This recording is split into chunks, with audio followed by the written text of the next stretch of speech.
Hello and welcome to One Resource Floating. I am your host today, Kayla, and I'm joined by the 86, Ben, and the Yo, ghost that haunts my house once a week.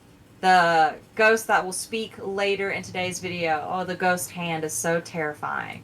Ghostly visit. Today, the ghostly visit. Yes, he is visiting. Today we're going to talk about the calling that happened in Indianapolis. I unfortunately could not make it there, so I'm going to talk to Ben, the 86, and the ghost about their experiences at the calling and how it compared to the one last year that myself, Ben, and the 86 went to then. So let's just start off with who did everyone play? well, for the main event of the calling, I was rocking Prism all day, and it was a blast. Love that deck.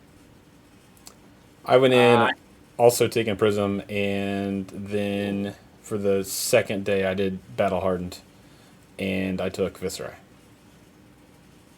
I brought Katsu both days, and I tried to have fun with a hero that feels a little obviously underpowered these days. Under the big three 86, I'll send you a meme that I saw about the big three that you can put up into the video. Uh-oh. Um, but yeah, this calling was the first one you guys have gone to, or the main event is Classic Constructed. The one we went to last year in Cincinnati? Yep. Yep. It was Tales of Aria sealed. So, what were the differences you noticed when playing in the Classic Constructed scene? There was a lot better decks. Yeah. I mean, that happens when someone has time to put a deck together as compared to like 20 minutes. Yeah, no, it was a lot of fun. I mean, given the big three, you see a lot of the same decks, or at least very similar decks. But I was impressed still with like the variety that people brought. It was fun just to see different heroes played, rather than just the same three heroes all day. Which, when you get to the higher, like top 8-ish, you do see the same people. But Who was it's someone you sat down against and you thought, oh, this is nice? Like just someone not in the. Obviously, we'll mention Star of the Show, Bravo, Prism, and Viscerai are clearly the top three of the Flesh and Blood meta. So who is someone you sat across that wasn't one of those? round two of the calling, I played an Oldhim, which caught me off guard because I didn't think anyone was gonna run someone who just I don't think can beat Starvo in a long match. But it was really fun to sit down and play with him. I think Oldham is. I've definitely, around where I'm at right now, I've seen more Oldham emerging, and so I wasn't too surprised when I saw him. It Okay. still uses Crown of Seeds and ran part of the Ram's Head. I did play an Oldham that was very interesting because he had refraction bolters in his in his setup. That's super Don't you interesting. mean He Snapdragons? Do you mean or Snapdragons? Because what did I Oh yeah, say? yeah, yeah, yeah. You I was can't gonna run say, multiple. oh, he was wait a second. cheating. So he was cheating, is what you're saying. What did I say? Weird. Snapdragons, yeah. You said Oh, refraction. oh, I did say refraction. Okay, I'm sorry. I'm Yes, assuming you meant Snapdragons. Snap. I was thinking. That is interesting. What did he use them with? Um, I don't remember too much of the match, but it was a lot of go again attacks. I was playing Prism that day, so he would hit me and then destroy Nara.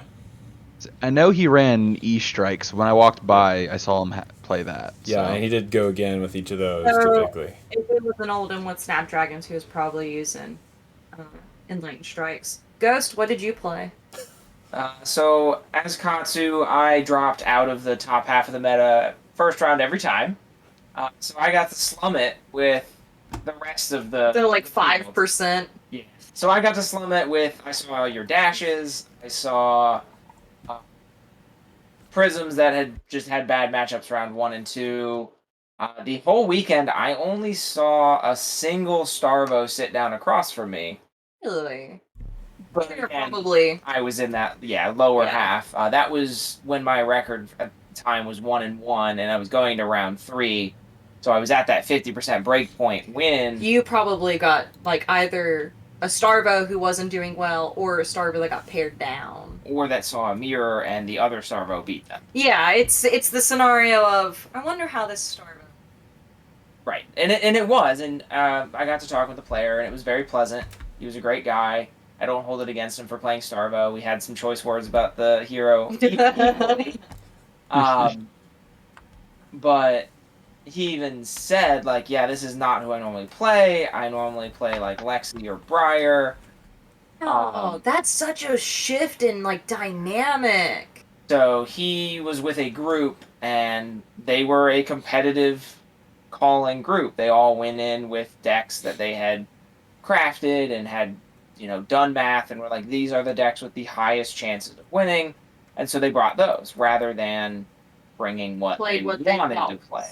And There's nothing against that. I mean, I understand, like, in a pro level tournament, you want to do the best.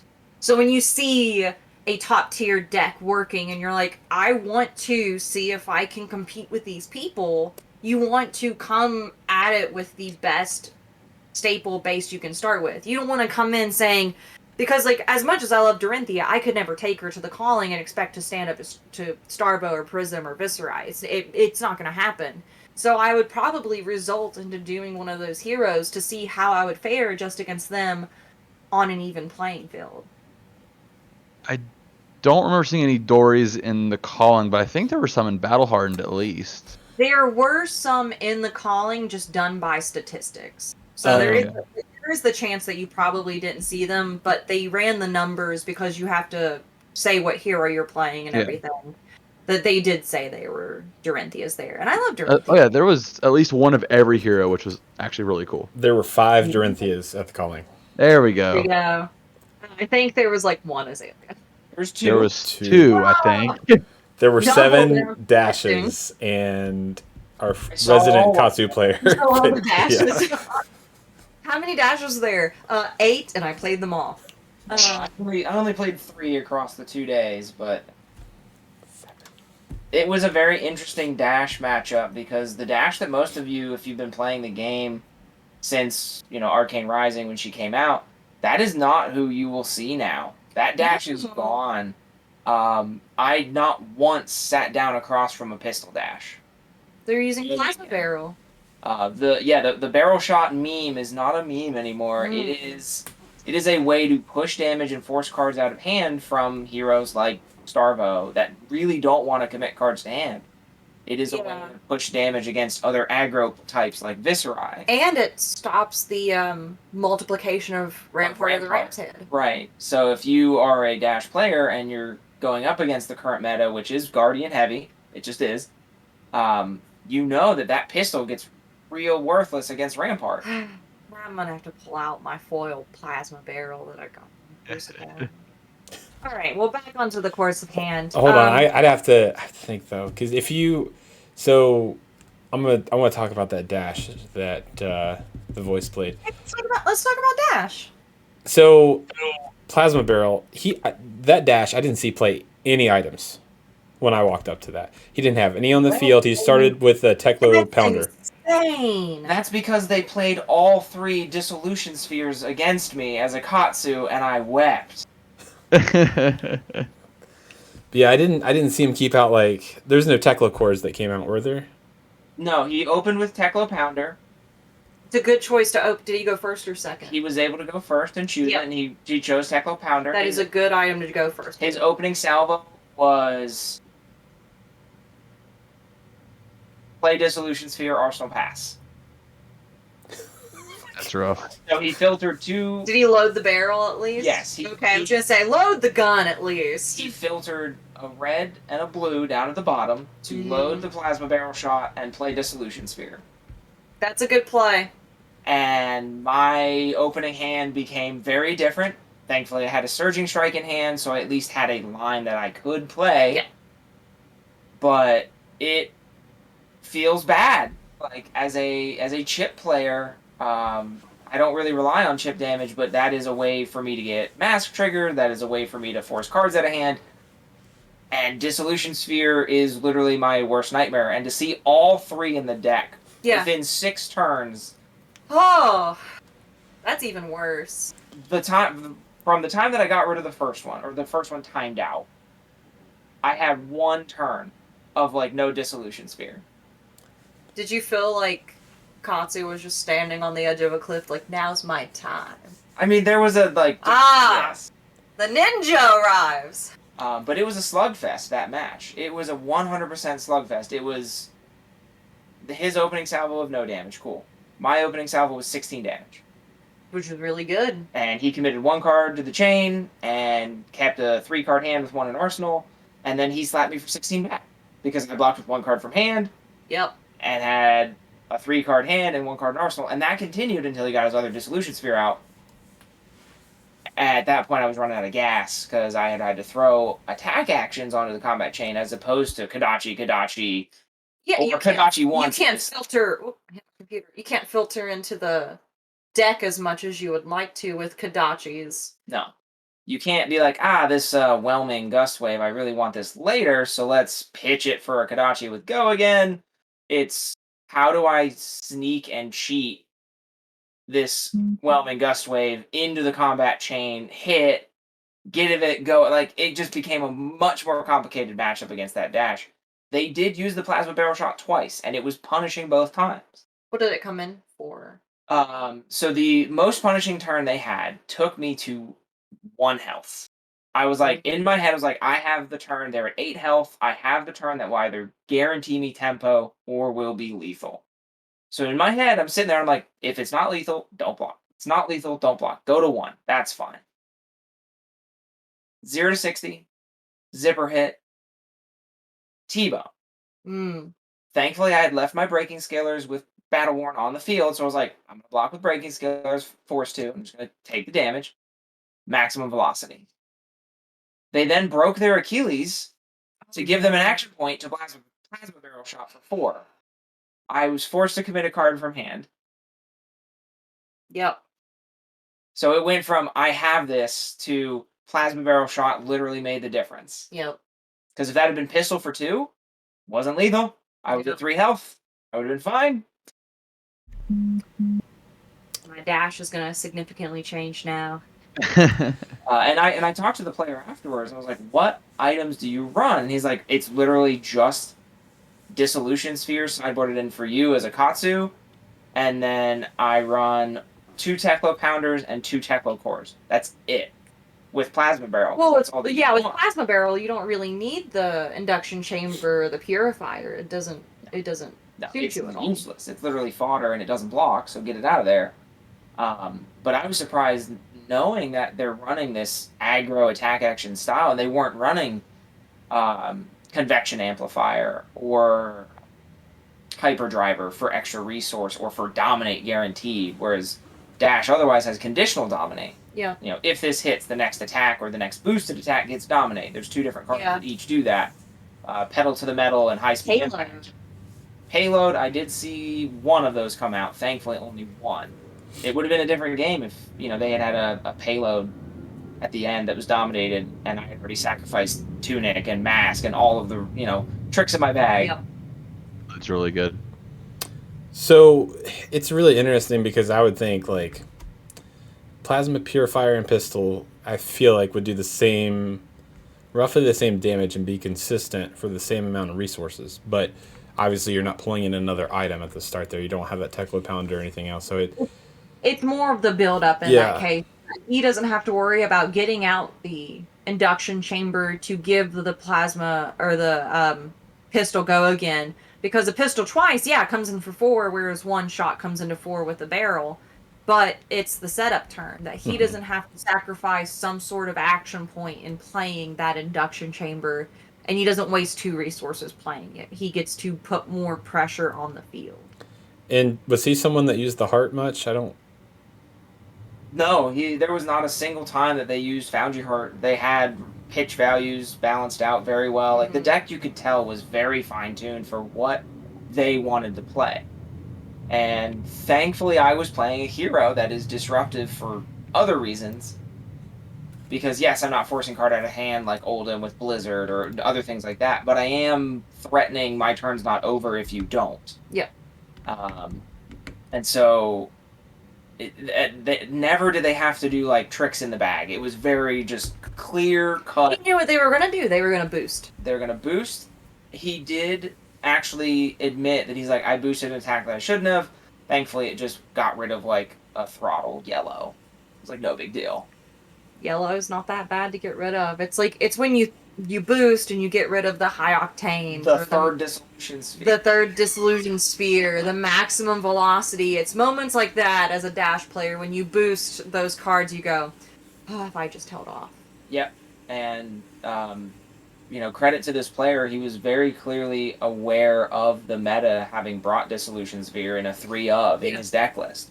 Prism, that's a rough matchup if you've got Dissolution Sphere on, because Prism, unless it's a beatdown Prism, they're going to want to just chip away at you 6 times, and you're just you're just there giggling like, nah, none of this gets through. Like, you might as well not even pitch the yellow. You might as well try and like Arclight Sentinel or something instead. And so like they did a very good job of building a sideboard that was flexible enough to give them, I think, probably a realistic chance against everyone except for Starvo.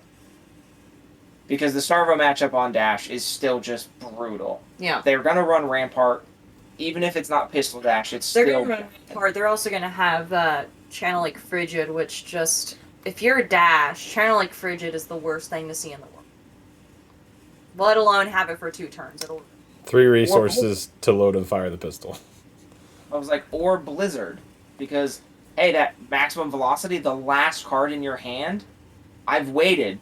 Yeah. Oh, you have 2 resources floating for the maximum velocity? Well, I have Blizzard, so now you can either pay the 2 to get go again and do nothing, or you just do nothing. Right, and maximum velocity doesn't even pay for it. Yeah. Because it's a red. So. But, back to what the question I wanted to ask about. How are the people? I don't think I had any single bad matchup. Everyone was just really pleasant. I mean, you get people that are like upset that they lost, and it happens, but no one was really just outright rude or anything. Yeah, I remember when we went last year, the people were all super kind. Like, I did have the 1 or 2 that, like, you beat them, you just have, like, better cards in hand, and you beat them, and you're like, oh, so what are your plans after this? Like, I'm gonna drop and go home. And it's like, oh, don't do that, please, like, continue to stay and play and learn, and, like, that's what I went for. And I was like, even though I knew I wasn't gonna make it, I wanted to continue to play, to keep learning, and I still had so much fun doing that. So it's a little disheartening, but I understand that some people, they have that fire in them to want to do so well, and if they don't, they sort of get disheartened. And you see it in a lot of other things, and I've seen it just working at an LGS. I watched 5 Digimon players last night drop because they were just like, I'm not going to make it in the top, and I could just go home and go to sleep. And I'm like, that's a good point. You can go home, eat, and go to sleep. But it's just disheartening to see people think that they're not better than, like, round 3. And it's like, you could win the last 2 and still get, like, somewhere up there. But I understand. I understand that it's just a little disheartening. And I've had moments like that where I'm just like, I suck. But don't give up, because, like, you'll have, like, I had this just area of mindset where I was like, I suck. I'm not actually good at this game. Why am I playing? Why am I putting all this effort into it? And then I had a really good month, and I won our armor event that month, and it felt great. So don't give up. Don't give up. That's today's lesson. Now, you definitely get better just like sitting down and playing too, like just over and over and over again. You learn so much from just different matchups and different people, different perspectives. Yeah. Especially at a high level like calling. Like if you're just your LGS, just playing casual or just armor events, you know these people. It is not going to be as strict. It is not going to be as boundary pushing. And you're not going to grow like you will when you go to this event that is professional level money. Exactly. People will teach you things. I had an instance where I witnessed another Katsu player do something, and I changed my deck list as a result for the second day. We were allowed to do that, but the ghost is breaking rules now. Those are battle hardened. Yeah, we're battle hardened. Actually, I'm gonna put a pin on that because I want to come back to battle hardened. It's the first time I've heard this term. I want to say one thing really quick about just the people. I want to say, I was just going to interrupt real quick and say thank you to everyone who put up with me, because I started playing I started playing in Aria. I think was the first time I started You playing. started playing in September, I believe, of last year, because Think you it's- started playing right before October. I knows Aria wasn't. I couldn't get Aria yet, so it was before Aria released. It was right before the calling. Is when I went there because I Aria just shipped. Anyway, I bought boxes before that, and so the first box I bought was a Crucible of War box, and I got an Arcanite shard, and I was like, that beginner's luck high, like I pulled a $600 card at the time, yada yada yada, and Oh, so everyone was like, well, looks like you're a Viserai player, so even though I maybe did a lot in Aria with learning to play and everything. My first deck was actually Viserai, even though he was my first unplayed deck. And so I know I played him this weekend. I've had that deck for the longest, but there were definitely some things that like, oh, that doesn't work like that. Like, man, I learned, for example, like, okay, when you play an attack card, the arcane goes off. When you swing with a weapon, the arcane doesn't go off yet. You announce the attack, the arcane's done. Like, so I announced the sword at someone, thinking the arcane would go off first, and I was like, oh no. So that's just one of those things about like learning little things. Like, you go to these big events, like usually everyone's pretty chill at the LGS, and they're like, okay, yeah, whatever. And then you go here, and it's like, oh, it doesn't work like that. They also updated the comprehensive rules, which might have changed some of his like key triggers. But yeah, I mean, when you're playing with the same people you play with every week, you start to learn a certain person's play style. So even if they're playing a different hero, you have an idea of how they like to play. And so going to these events, even if you don't make it to top 64 or top 8, you are learning so many different play styles from people all over the country. And it's such a wonderful learning experience. Plus, you meet a bunch of really cool people. Like, I remember last year we would walk down the street in Cincinnati and run into like 3 people, and we were like, we sat next to you. How was your game? Oh, that's insane. What are you doing after this? Oh, you're going to go eat? That's awesome. Can't wait to see you tomorrow. It's going to be fun, more stuff. Like, it's crazy. Like, it's First just round of the calling here, I sat diagonal from the guy who pulled the Kano turn 0 kill. And I was talking to him. I was like, Jesus. Just You're like, hi, hello. Do I worship you now or after the game? I'm sorry. Bowing down to this man. Like, that's insane. That's a living legend. So he was talking about like all like these interviews he was doing and the ones he was doing after the calling, et cetera, et cetera. It was just kind of fun to see him.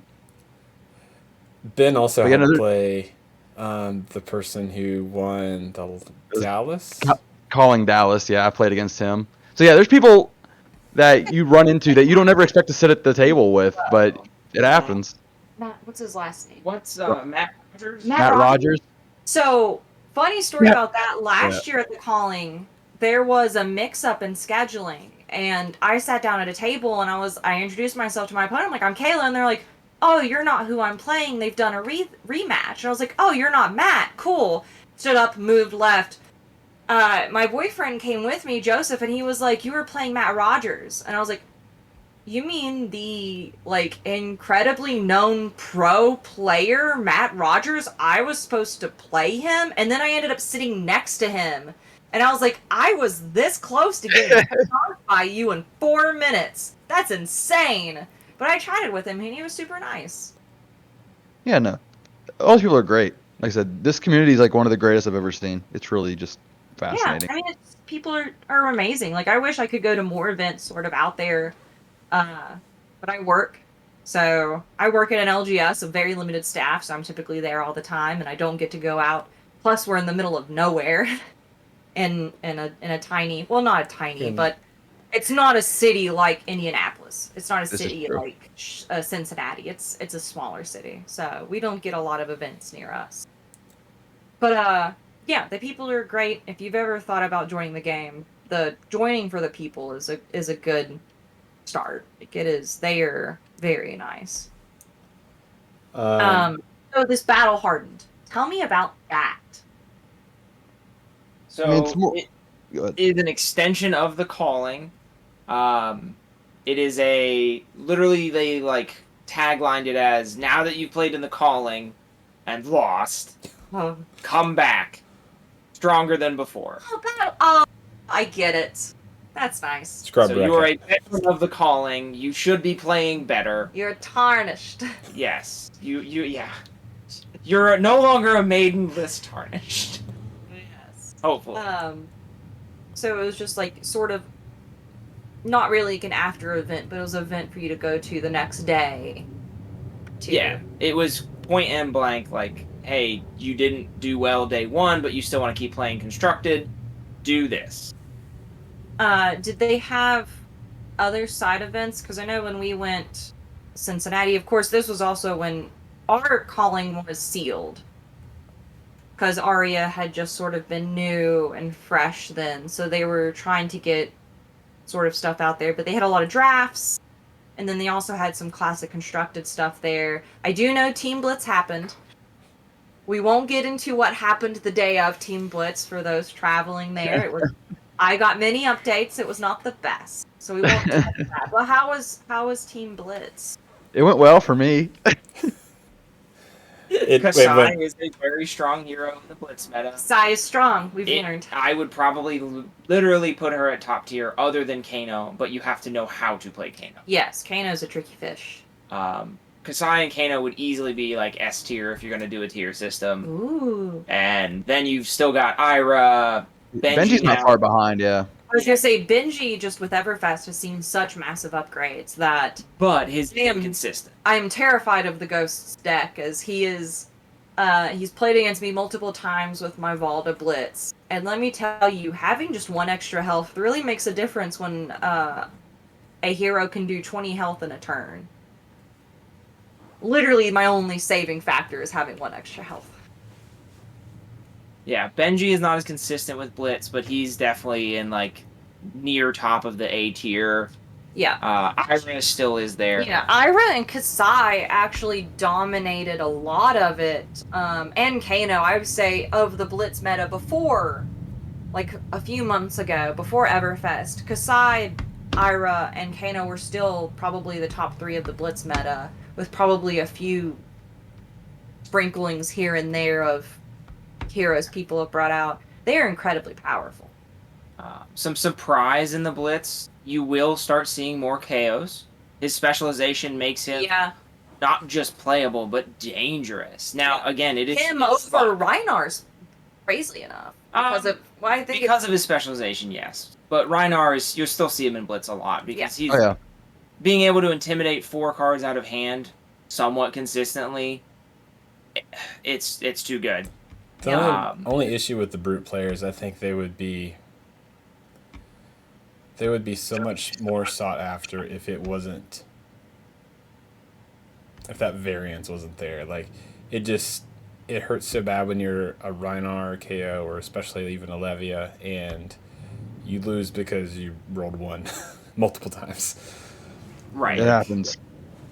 As I played Olivia in Battle Hardened, the rolls did not go his way. Yeah. The Brutes that I've seen be successful really only run them like Scabskins is what we can say. We'll just talk about it. Scabskins, Leathers in particular. They really only use it for blocking and for the turn that there are going to be some hands with that Brute where you either have I need 3 action points or I might as well just Arsenal pass. Yep. And that's just experience and good deck building. I do think they are going to struggle always because there is luck in their ability. It's not just, hey, do the thing. It's, hey, if these or this one thing happens, do the thing. Especially KO's just natural ability, which we'll probably cover later with our piloting series, is the roll a dice. If it's a 5 or 6, double the attack. Just imagine coming in for a Command and Conquer for 12 when you can't play defense reactions. Yeah. Like, it's nutty. And again, Scabskins Leathers, like, if you've got that in your KO, that would be a turn that you roll it. Because if you can get 2 action points, Command and Conquer for 12, can't use defense reactions, you have another action point, and then another attack that might go up again, doubling. But if you miss, Command and Conquer's coming in for 3. 3, and it just gets blocked by a card out of hand. Or they just take it. take it. And that feels bad. But his specialization allows you to get that extra dice roll for free. Yeah, his specialization has made his hero ability just less scary and risky. Yeah. What about vendors? Were there people there at all? Quite a few. Oh yeah, plenty. But I mean, it was also a split event with Magic, so there was just a lot of vendors for both games. Really? There Yes. was a Magic event going on. The Oh, yeah. venue, the We won't talk about Indianapolis. this card game that can't be named. Wow. Indianapolis Convention Center is large. It is easily a 700-800 I've person been venue. there. I've been to Gen Con in that same convention center. It is massive. I've even been into the vendors hall when Gen Con was happening, and with the amount of people that are in there, you think that's a very tiny room because there's so many people packed in such a tight space, but it is massive. So I know the size. Yeah, and we were in event hall D, I believe, and there was other events going on in the convention center that day that were not related to our room at all. It's like the cheerleading Oh. thing, or like the kids. Yeah, and like youth That's like the road to cheerleading nationals happening next to a wrestling match. prior to and then finishing up next to. Yes, Yeah. that was an experience to be sure. And March Madness was like that week, Everywhere. the Thursday, and The so Thursday before. yeah, I All think the hotels were booked. All the restaurants were Yeah. super it busy. was so packed. And the city was very much alive, but I bet that the waiters there were like, "This is great tip money, but man, am I exhausted." our waiter Saturday night. I mean, Ben, yeah. That was an experience. He was just like, I am not mad that it is dead tonight on a Saturday because all of the March Madness people had left. And then us card playing nerds weren't really the type to go to the restaurant we were at. A little bit higher class. Oh my gosh. Average player might go to. He's rolling up to a bougie restaurant, smelling like sweat and just regret. Well, so all- ironically enough, we ended up sitting next to the head operational judge. Like, we were one table away from the guy who's going to be running the Battle Hardened event as, like, the floor judge in charge of the other judges for that event. And we talked very briefly. But, yeah, it was just, like we said earlier, that community of people that's just, like, super warm and inviting. And, like, we didn't make a scene, I don't think, and we just had this very brief casual conversation with a complete stranger that the next day was like, hey, what's up, how you doing? He's like, I'm super busy. I'm like, I see that, have fun. Goodbye. We talked to so many people, just like through all 3 days. It was great. Nice. So that judge. That's awesome. Coming out of the event, what are some things that you say you've personally learned about playing the game? Ooh. So for me, I learned a handful of deck building guidelines. The biggest one for me that I probably learned mechanically was that if you run Tunic, put the biggest, brightest, gaudiest thing on your playmat to remind you to put a counter on your Tunic before you Seriously. play the card. Yeah. Both sides of the table, myself and opponents, multiple matches were like, I missed a Tunic counter. That is the roughest thing to remember. And once you get out of the habit of doing it, it's so hard to pick back up on again. Literally turn 0 of round 1. I forgot my tunic. No. It happens. Yeah, I didn't that lose is. that round. Maybe that was the difference. But once I started putting like my little resource pips in a specific place, I would look at them and be like, there's too many of them over there. I need to put one on. There you go. And actually what I started doing is when my opponent would say, I moved to my end phase, I would pick up one of the pips and hold it in my hand. And that Smart. way, the minute that I saw them put their deck down or have 4 cards in their hand, I was like, I would put the little pip down on the Tunic. I know our friend Chris, who hopefully will be on for a later episode, when he played Chain at Road to Nationals, he would constantly, well, when he was playing with us, he'd forget to Soul Shackle. Like, he would forget to banish his cards. So he started putting the dice on top of his deck. So when it became his turn, he would look and be like, why is that dice on top of my deck? Oh, I need to banish 4 cards. And it became a good little reminder for him, and in doing things. And you'll pick up on that type of stuff as you play. But Other than my own forgetfulness, I definitely also learned that value blocking is not an exact science. yeah. And that at events like this, it is not impolite to be hyper specific, to be like, I don't think that's the right thing. I would like to call a judge. Yes, don't be scared to call a judge, because there were times last year that I felt that I would be rude in asking for a judge to be called, but it's more of just like you want to make sure with yourself, and it can help the other player learn that, oh, maybe I have been playing this a little bit wrong. So don't be scared to call a judge with something that you're not sure about, and you yourself are like, I would really like to be reassured about this because I might be wrong. Because I called a judge on myself multiple times. Because I was like, I could be playing this wrong. Let's see, judge. And then they are very quick to come over and help you, and they give you the time needed to extend your match so you don't feel like you've wasted your opponent's turn. But yeah, don't feel scared to call a judge. I mean, constantly when we're playing, we always stop and we're like, hey, how is this card played? So I make sure I'm getting it right. Of course, we're not certified judges, but The internet and other things. the internet and other things. So the biggest thing for me as a Katsu player, judge-wise, was the interaction with Breeze Rider boots. Yeah. And how Katsu often has 2, 3, or even sometimes 4 on-hit effects all going to the stack because something from the combat chain did a thing.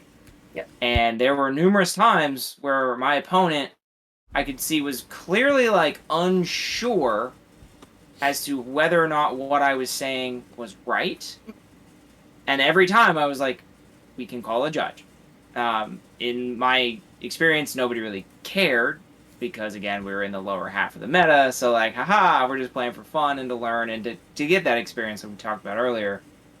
But there were some really good interactions as a result of that, of like, oh, well, if that's how that works with like on hit triggers, then like they learned something about their own deck. Yep. Because I, as a Katsu player, have to know about on hit stacking. Yep. The biggest example was like, it's the third thing on the combat chain that's going to hit. It's an attack action. It has a draw effect. I have yet to use Katsu's trigger ability, and I have Breeze Rider boots. There are potentially 4 on hit triggers that I choose the order of as a Katsu. Yep.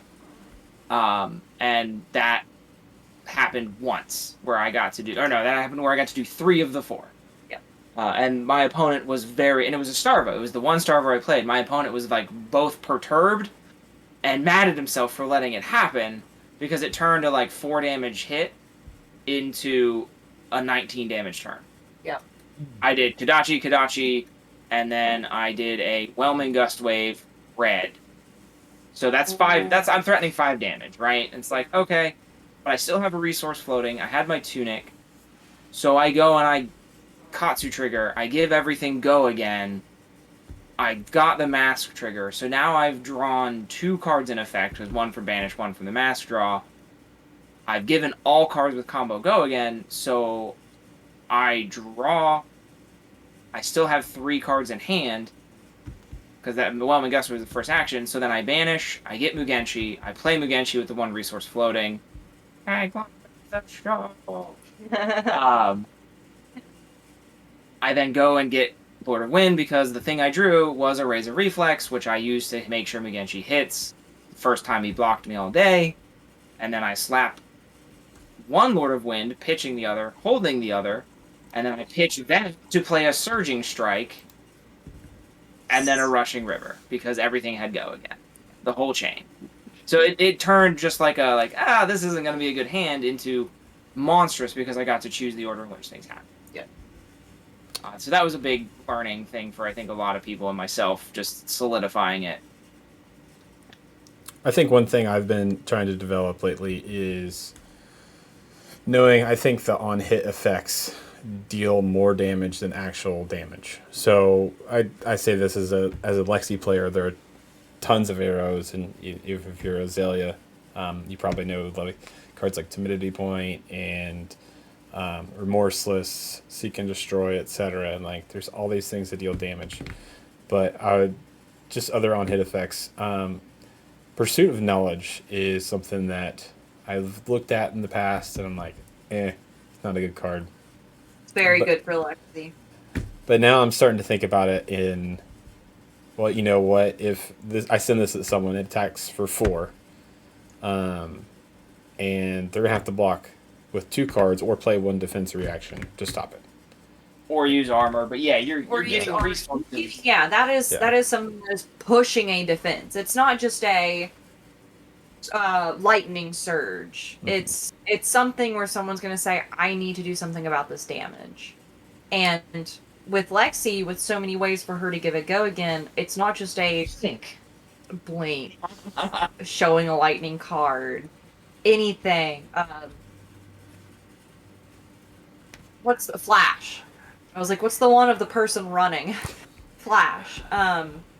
It becomes not just a, like, this is my turn, pursuit of knowledge thing. It becomes, I'm going to do something leading into pursuit of knowledge, or I'm going to pursuit of knowledge leading into something much bigger, but you blocked pursuit, so now this is hitting.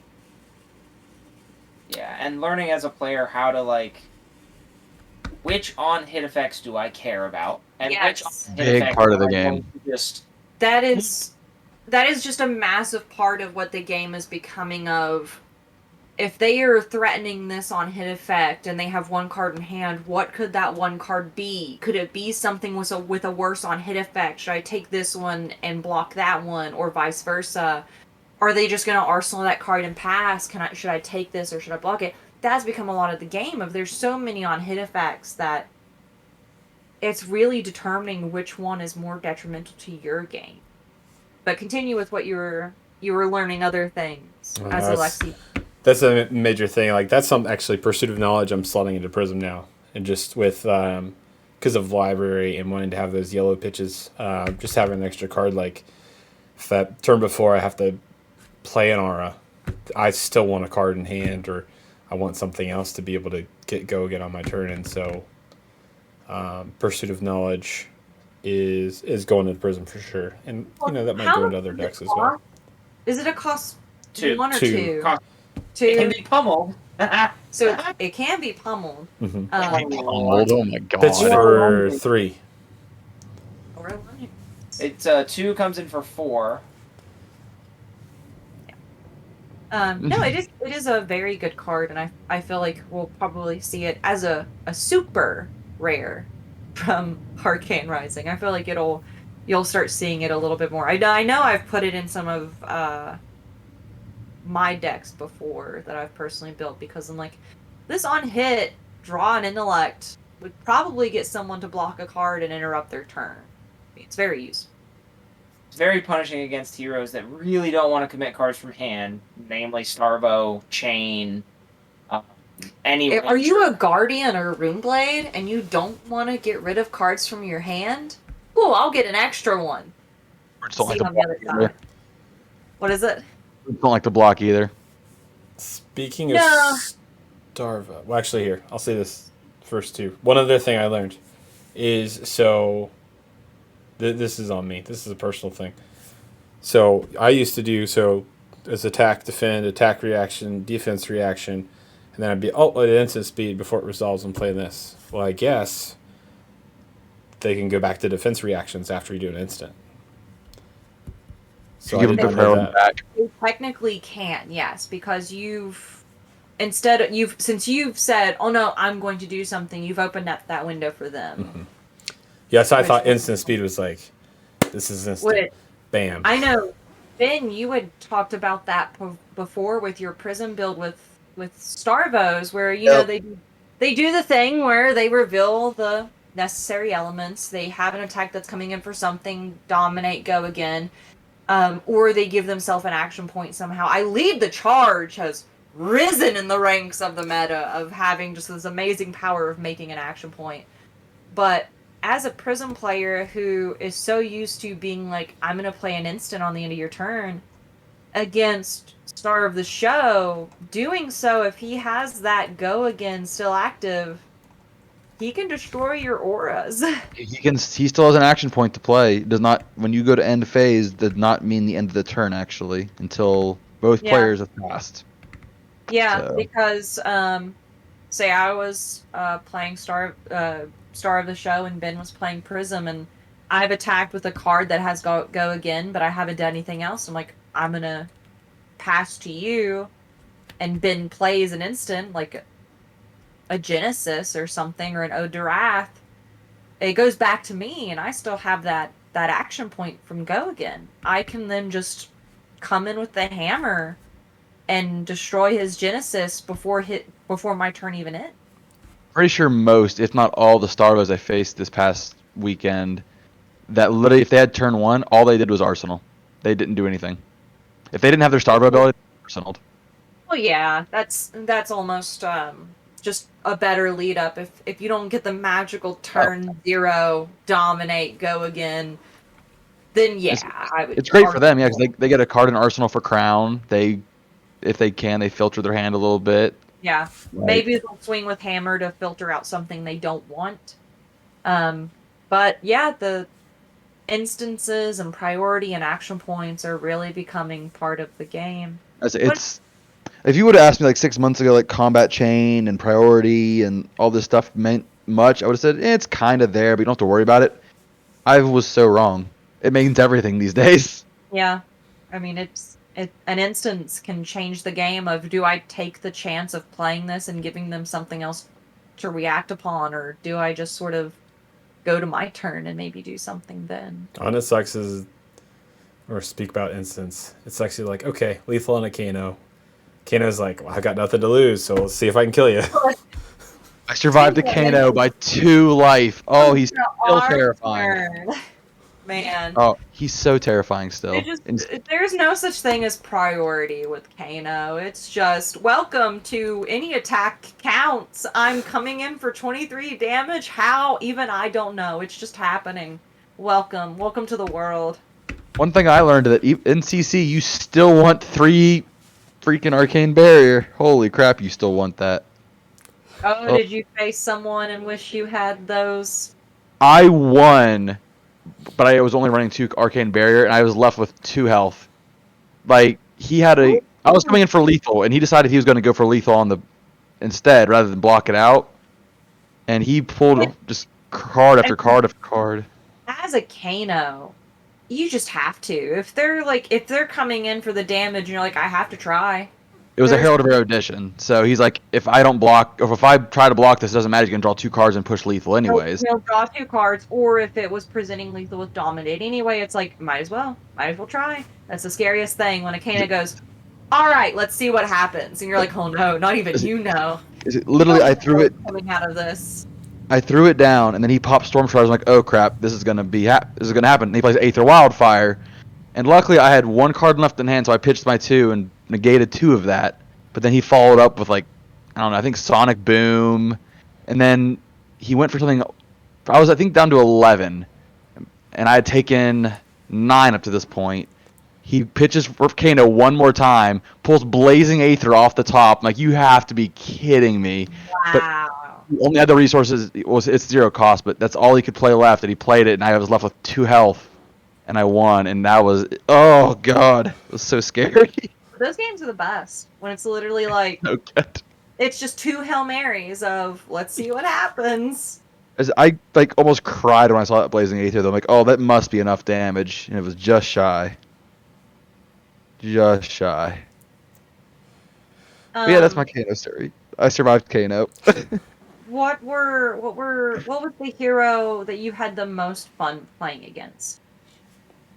The one that, other than that Kano that had me on my toes like the whole game, there was one. Actually, I'd played him at ProQuest a couple weeks prior, but he brought Bolton to the Battle Hardened.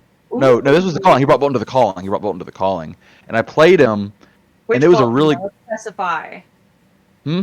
Which build was he using? Was he using Hatchet Sabers or? Well, I believe it was probably Sabers, but he ran Raided into the Prism matchup because you could destroy Aura for no cost. Yeah. But he pretty much just went full aggro. Like, I think he ignored every single one of my auras and just went straight damage. And our game came down to 1-1. and because Ooh. it was 2-1, and I started swinging with auras, and he Steel Blade shunted one. I'm like, oh crap, that's a card. He runs. I didn't have any spectrals. I'm like, well, I'm taking Oh, that. Hunt is back. So I survived his next turn, and then literally I'm like, okay, I can swing with auras and win this game. I have like 6 auras out. I can swing and win this game. If he has shunt, I'm done. So I'm like, attack. He's like, yeah, I don't have it. You win. I'm like, oh my gosh, that was so fun though. That is weirdly scary to have as a Prism player is Shunt, because your auras do count as weapons, and Yes, that they- does classify the 1 damage. But because of like having so many spectral shields, typically you have something Yeah. to soak up that 1. I just didn't have any at the time. It was You just didn't terrifying. have any at the time, which can happen, which can be scary. Oh no. Yeah, he just fully decided to That's destroy, illegal. like, not destroy my auras. I had like 6 auras out. Oh, So- that's tough. I tried to play that game of Just out racing. racing. I tried to Dorinthia race a Prism, and I got them to 2 health. But at that point, I believe they had Merciful Retribution, and there was nothing to do once you. Oh no, I also played a Lexi, and the only reason I won is because he left Merciful out for probably like 1 or 2 turns, way too many, and I probably did 20. You destroy as soon as it hits the field. I don't I care had- what you do. Destroy it immediately. I had Merciful and Ode out, and I drew 2 straight prismatic shields. So I probably did within like 3 turns. I think I did like 20 arcane damage. Oh my god. That's That insane. poor guy. Like, he was beating the hell out of me too. Oh, Benjamin. it's a place. It's a place. What else can we talk about? Did they have any like drafts or anything available? Did they have the prize wall? I know the prize wall was fun when we went last year. There wasn't any really playmats I wanted as a thing. So Ghost? We just got packs, right? Yeah, I got a we ended up card. just getting like 10 or so packs. I Want thought anything about getting spicy? just a generic plan. I mean, I pulled 4 M's from 6 packs. Woo, that's very good ratio. I wasn't mad about it. The only other thing I was gonna say, just what would you say to anyone who may be scared of going to one of these things, thinking they are not good enough for this level of competition? What would you say to them? That's not why you go. You don't go to measure up against people who, some of them, literally do this for a living. Yep. You go to these events to entrench yourself into this thing that you love even more.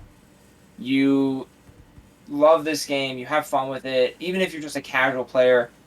It's a glimpse at the other side, how the others live, right? Like, how does a professional card gamer carry themselves? Like, there's all these interesting little tidbits you get. And even if you're not a serious player, it will give you a deeper understanding of the game. And hopefully a stronger appreciation for the game. You're not going to end up in the top 8. You're not. You have not spent 12 months preparing for this. So having the right expectation is huge. After you get the right expectation, have fun. Yep. It is a lot of fun. Yes, it's Fun. it's not always fun to get beat down, by like a very experienced player. But talk to them. Most of the community is super warm and inviting. They'll tell you like, oh yeah, I used to play Chain, and then like after Seeds he was nerd, blah blah blah. Like, you'll have all these war stories that you can actually relate to them with. Yeah. That you actually went through at some point in your career, if you want to call it that. Yeah. I will forever. Well, I won't forever regret. I will surely think, I wish I could have gone, but I'm not going to kick myself for it. But I wanted to go because I find that environment so. That just meeting people, talking to them about heroes, is just more fun than anything. We ran into like the same like 10 people all 3 days, and just loved talking to them and seeing how their matches went and what they were doing. It's just the best thing. I'm going to echo the ghost visit, or the ghost point here is the thing I've always heard said. This is going for tournaments with tons of things. You don't go to the gym when you are fit. You go to the gym to get fit. And it's kind of like you're going here to learn, to become better. And going to these events is going to be what makes you better if you keep after it. There are so many men with muscles out there screaming, like, no! My life is a lie! And like I said, these pros and all these are just amazing players. You're not as far away from them as you might think. Like I sat down from people I'd never think I'd ever play. Yeah. But you just continue to play, and it happens. Yep. You get better, you learn a lot, meet people, and it happens. In Indy, of all places. In all places. And it's also like, I will never encourage someone to financially overextend themselves. Oh gosh. That is whole face, like, at no point do I ever think you should spend money you don't have. But if you can ever afford to go to one of these events, it's a great excuse to go visit a place that maybe you've never been. Yeah. It's a great excuse to go see people that you know you have a common ground with. At the very least, you both enjoy. I'm not going to say love, but you at least enjoy this card game. And that, hopefully, you can fall onto that if you are someone who is anxious talking to strangers. Or if you are that and you know, go in a group. You know, I'm a very outspoken person in person. I am not off camera in real life. I'm very much in people's faces and talking to them and interacting with them. And, you know, someone in our group was very grateful for that, because then they got drawn into scenarios and they had a lot of fun, and like, it made it more enjoyable for them. And it was because they went to this card tournament. It had nothing to do with actually putting cards down on the table, but the experience that you get from going to a tournament, it will last with you. It will hopefully make a positive impact your week, your month, your year. And it's hard to replicate. Like, going to an armory event is fun. You hang out with your buddies, you play. But going to something like this, it is in its own existence and experience. You're not going to replicate that just hanging out at your LGS. If you can afford to do it, it's a good time. It's a good memory to make. Plus, going with friends, you can split the cost of rooms, travel together, so you can split the cost of going there. There are some cost-effective ways. I do have to ask, simply because as a woman playing this game, I know when we went last time, I did not see many women playing at the Calling in Cincinnati. Did you guys see any wonderful ladies? It was a holding up? healthy amount. That's awesome. I'm so happy. I was actually really impressed with how many, like, I saw at least just 15 to 20 just sitting around playing the Calling and Battle Hardened. And that's what I love that it feels inclusive, because there have been other card games that I've tried personally that I've just felt alienated in. Or objectified. Yes, and it's hard. So hard that it's almost just like, I don't want to do this anymore. And I've given up card games for that reason. But Flesh and Blood, like, I don't feel that. I don't feel alienation. I feel inclusion, and that feels nice. Yeah, like we said earlier, this was a multi-format venue. You could tell what game was being played just by the makeup of the players on that table. You didn't have to get to the cards most of the time to tell, like, oh, that's a table of Magic the Gathering players. Whereas on our half of the convention center, it was like, I don't know who those people are. They don't fit into a real stereotype. Like, you know, there's ex-pro NFL players playing at Flesh and Blood. That is very weird. We saw, like, when we went, like, some weird, like, Green Bay Packer dude playing Flesh and Blood at the Calling, and it's like, this is weird. He was super nice, but it's just like, how do you fit in here? I feel like you should be putting me in a noogie and, like, putting my head in a toilet over there. Like, this is crazy, am I right? There was also a few younger players. Like, I want to say I saw at least 2, maybe 3 less than 18-year-olds there. That's awesome. Playing and we saw a enjoying child themselves. last year. I saw someone who was easily probably like 14, 15, maybe even younger. They were a skinny little child. No players in Flesh and Blood. Let's go. Yeah, no. Actually, I think there actually is like an age of like 13 plus on the wrappers. It is recommended 13 plus because there's some pretty violent stuff. Okay, it's age 16 plus. Ooh. I did see some couples and some families. Yep. Oh yeah, for sure. I was gonna add that. there was definitely families that I came. mean, you have to have the cheerings. I didn't see that many like people there just to cheer. I think I can think of 2, but Yeah. Your posse.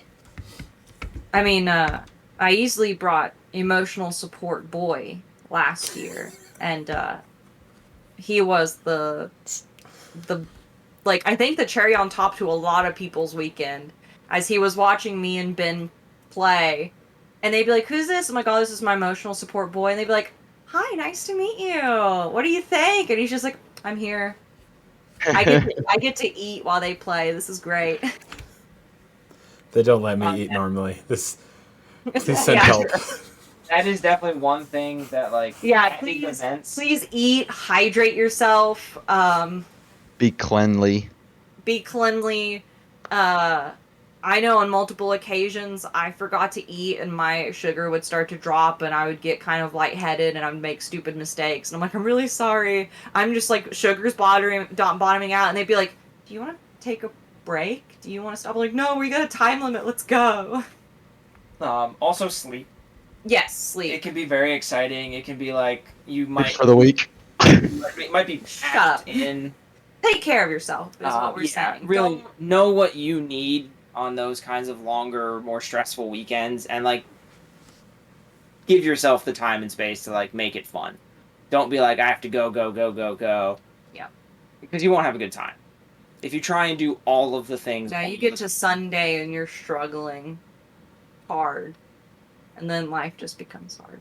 All right, but we have gone very long. The 86 has to somehow cut all this together. Thank you for joining me today with Ben, the 86, and the ghost in my house. Please like, subscribe, comment if you went to the calling, if maybe you played either of these two gentlemen, or if you secretly know the face's face. That would be crazy, am I right? That's like an Easter egg. But no, we also, like, if you would like to join our classroom and talk about Flesh and Blood and maybe even do some online games, I know I am trying to personally figure out how to make that work, whether it be figuring out how technology works and getting a webcam or doing Tabletop Simulator, which the 86 has told me to do. But again, I don't do technology. I can barely run a webcam on this computer. I'm doing my best.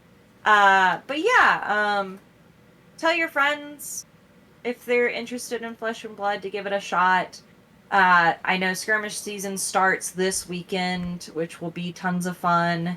And we will see you next time for, I'm assuming, the next issue of the piloting series, which is Ano or Viscera. I think it depends on a outside. It depends on the main Kano player at the store. All right. But thank you. Have a wonderful rest of your evening. We'll see you next time. See ya.